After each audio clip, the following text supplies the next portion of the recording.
I am so excited for today's conversation. I've got the incredible Pamela Lynch joining us today for this conversation about self-mastery. Welcome, Pamela, and thank you for joining. Hi, Cindy. Thank you for having me on the show, for inviting me to be on this show with you. It's like Absolutely. our favorite topic. Right? It's always my favorite topic. I always want to talk about self-mastery. So I just want to start the conversation by asking you, who are you? What makes you self-masterful? What's your journey been like? Let's just dive right in. I know, right in. Okay, well, let me just share that I turned 62 next week. So it's been sort of 60 years of who am I? Mm-hmm. And 2 years of, oh, I'm starting to feel into who I am. And so my journey has been, there's, how far back do we want to go? But I think this is really important, is that I was 16 and left home. Mm-hmm. And when I left home, I realized I needed to support myself. And so I dropped out of school. Mm-hmm. And then I landed in publishing, which is a highly educational field. Everybody has BAs and MBAs at the yin yang. And here I was as a high school dropout. So I worked really hard, just kept my head down. And I did that for a long time until I was an executive assistant late, like 97. My boss brought me into the office and she goes, we're kind of bored at your job because you're always asking for more. Can I have more work, right? Because I wasn't being challenged. And she goes, so what do you want to do? And I go, well, what do you mean? She goes, well, do you want to be like the marketing manager or the VP of finance? And admin was there. He goes, or you could do this internet thing. We need somebody to do this internet thing. And I went, okay. And he, slid the piece of paper across the desk to me. And so I took it and I went to the IT guy and I said, this is like your stuff. He goes, no, I told him you could do it. Because it was doing web pages back in the day, right? Yeah. So I had to go back into the president's office, and I loved her. She was an amazing boss. And I said, are you busy? And I closed the door. She goes, like, what's up? Because this is like 5 minutes after the other meeting. I go, well, I need to talk to you about this whole thing. I said, because, yeah, I dropped out of school. So I'd have to go back and get my GED to go to university to do this thing. And she's like, okay, just before this, I told Cindy I never swear, but I'm quoting verbatim. She went, what the fuck? She goes, you're good. I go, what do you mean? She goes, I thought you had a university education all this time. She said, you're just really good. And I said, no. She goes, so what grade do you have? I said, well, I dropped out in grade 11. Mm-hmm. So I have grade 10. And she goes, oh, okay, well, what do you need to do?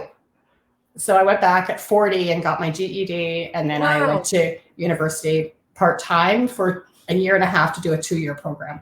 So I was like working full-time still for her as the executive assistant, going to school part-time, which every course had a project, mm-hmm. 2 little guys and a house to run and a husband who had his own business. That's a lot. Right? So it was a lot, but it was amazing. Yeah. It was amazing. I was 40. I actually, on my 40th birthday was my very first class. And it was something about what is the internet? And it's like, I'm going, the cloud. What's the cloud? Like, there's the machine, then there's the cloud, then there's, and I'm just, of course, there was a little drinking the night before when my family landed into Toronto, where I lived. Yeah. So I'm like hungover. I'm like, the cloud.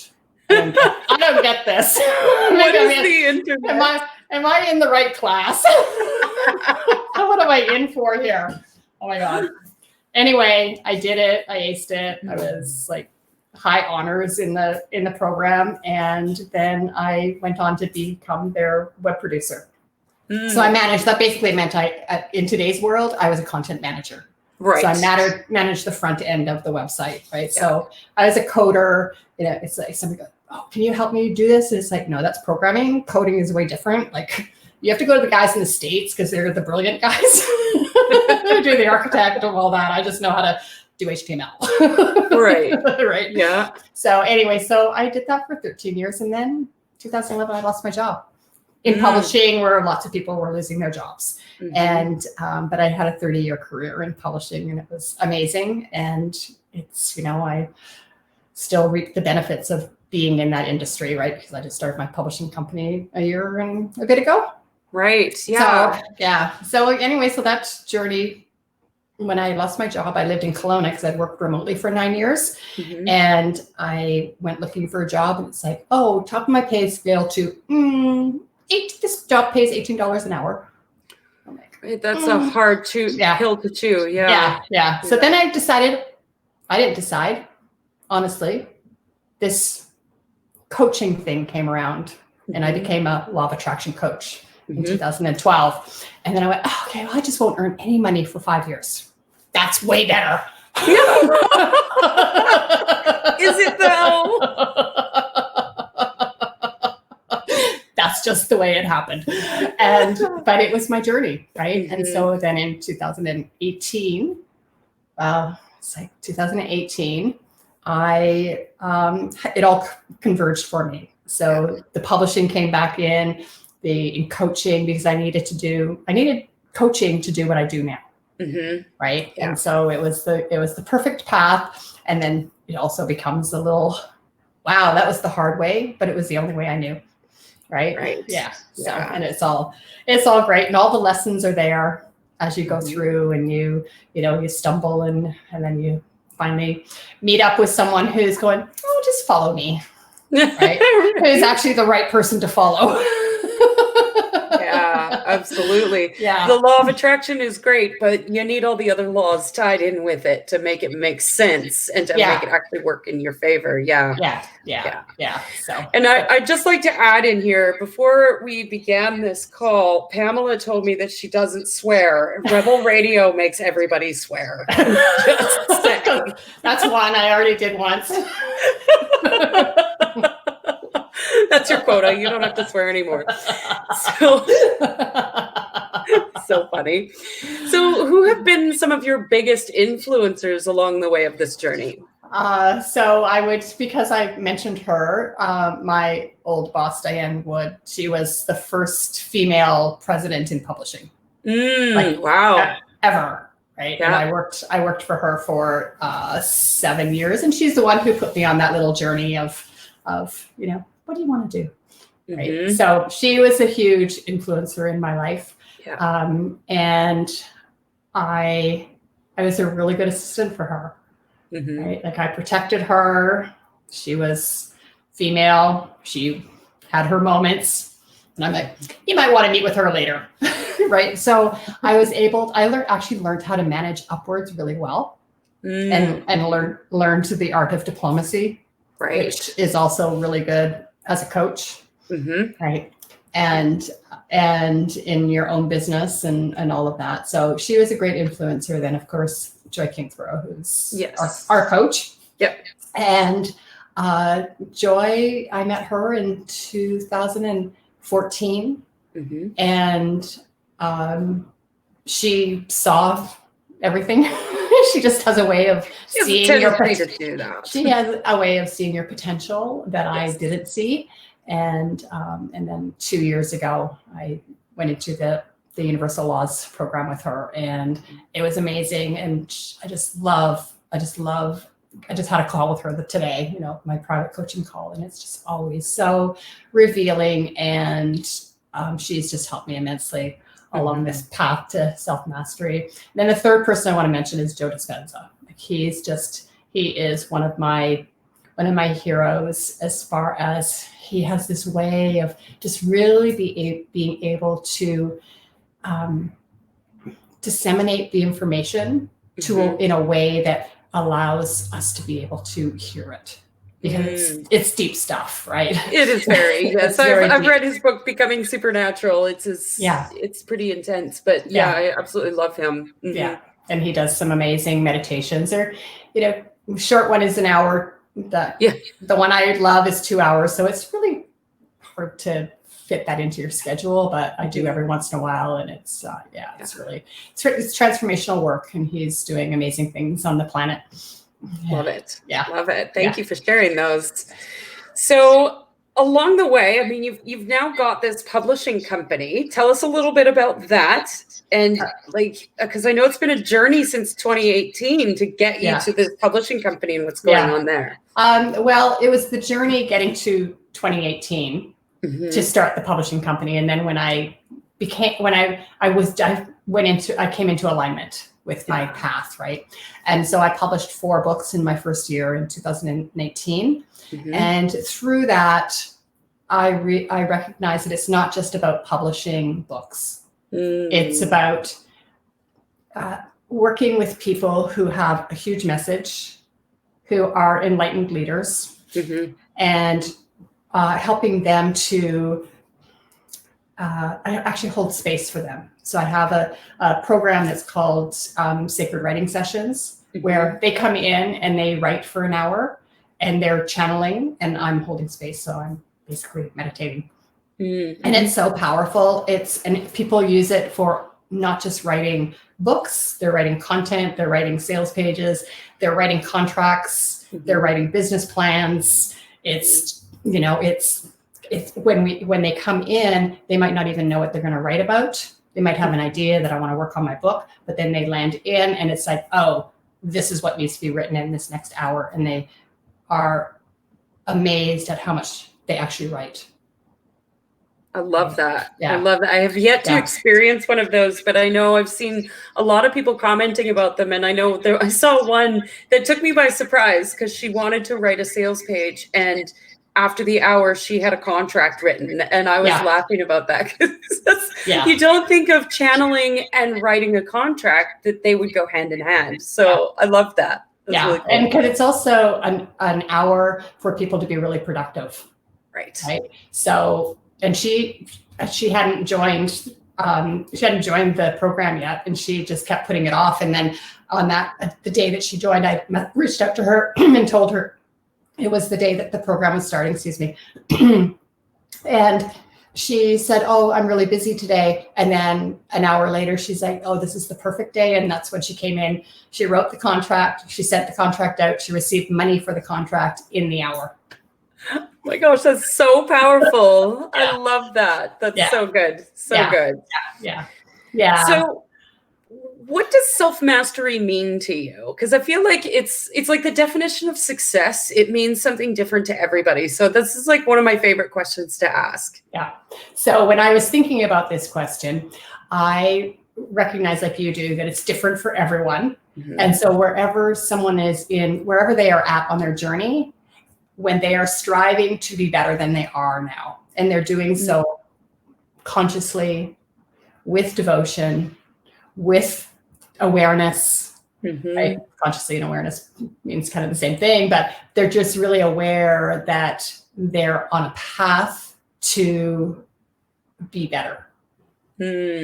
Right? So whatever that is for them. And so for me, it is being able to really identify who I want to become. And then I know I don't need to know the hows of how it is. I just know that I need to be in alignment and to do the things that are in sync, that when synchronicity shows up, so it's the breadcrumbs, it's like, okay, this is the next thing, this is the next thing, this is the next thing.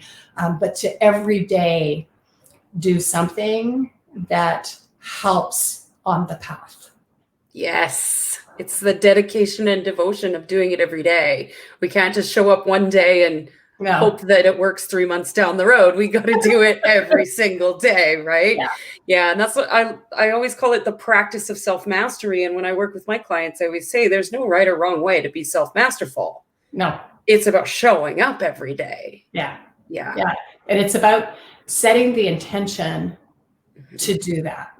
Yes. Right? So I think intention is hugely important, because without us intending to do something, to be again aware of what it is that we want to do, and then to just know the next step to do that, we're going to be on the path to do that, right? And it's like, and so it's about coming into alignment, right? So I mean, my biggest breakthrough was when I said yes to creating a publishing company. Right? Donna Brown was the person who I was working with at the time. And I had a month with her, and she asked me what I She goes, I know like this much of you, like, tell me Right. the rest, right? It's like, oh, I was in publishing for 31 years. And she's like, Wait, what? yeah. She said, you don't do something for 30 years and it not be part of what you have in your business, right? Yeah. Because of the wealth of information that I have around publishing. I worked in all of the different areas. As the executive assistant, I knew the whole operation. Right. Right. And so then to be able to help people through the process of wanting to create something and to bring it out into the world is basically what it's doing. And so also landing into the piece where everything is created in the quantum field, right? So it's the information is already there. So we'll use Marie Martin as an example. So she was the first person who said yes to publishing with me. And so she wrote on Metatron's code.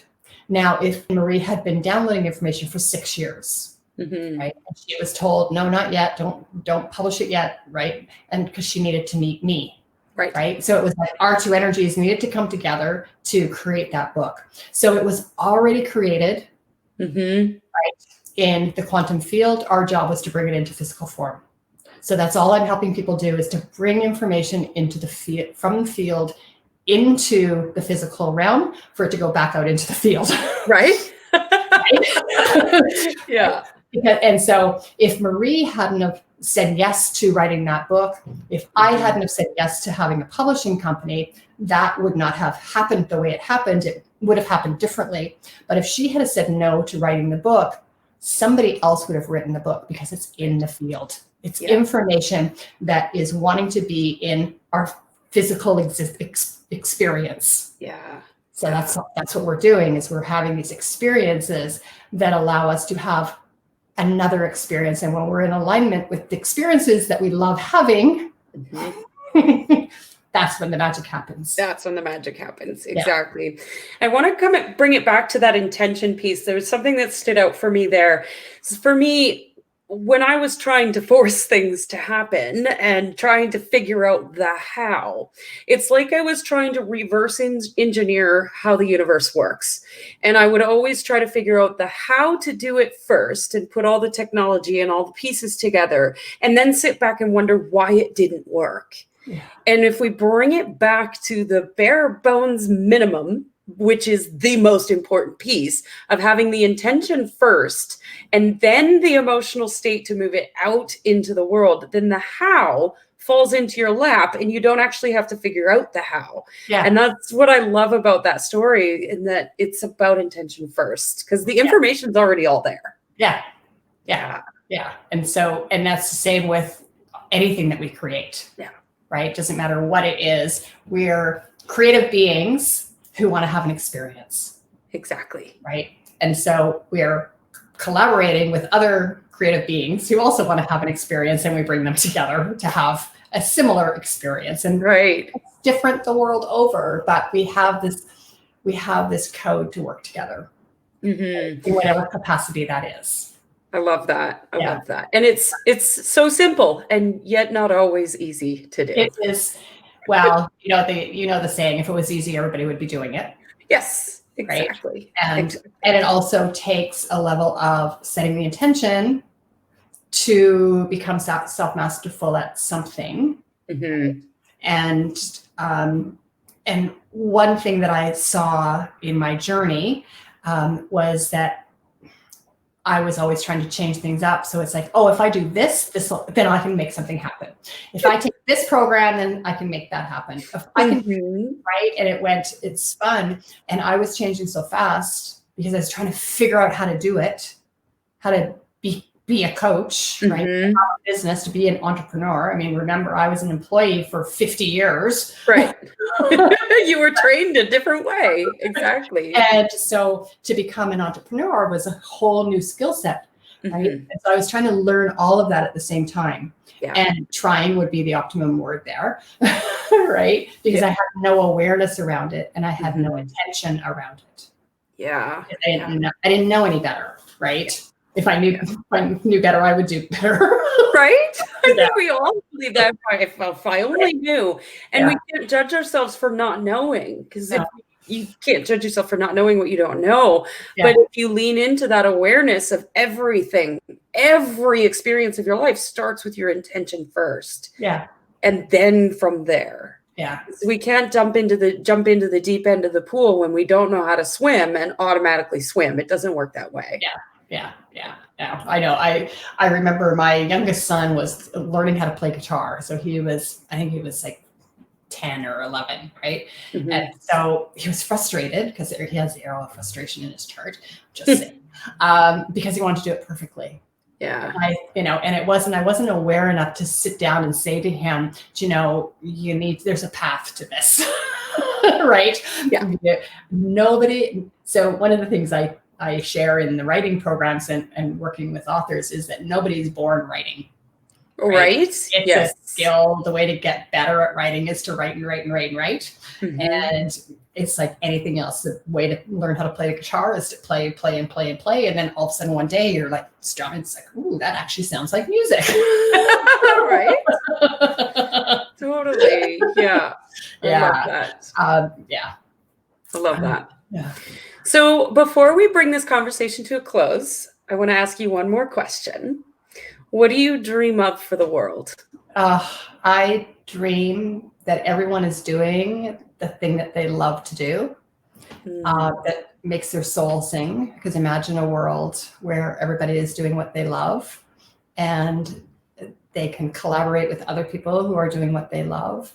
And even more basic than that, that people know that they are love. Yeah.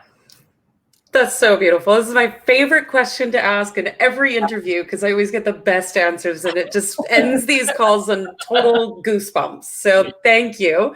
Pamela, thank you so much for being here today. I really appreciate your insights and your wisdom and just so grateful for you being in this space. Well, thank you. And thank you again for the invitation. And I love chatting with you. Always. Thank you.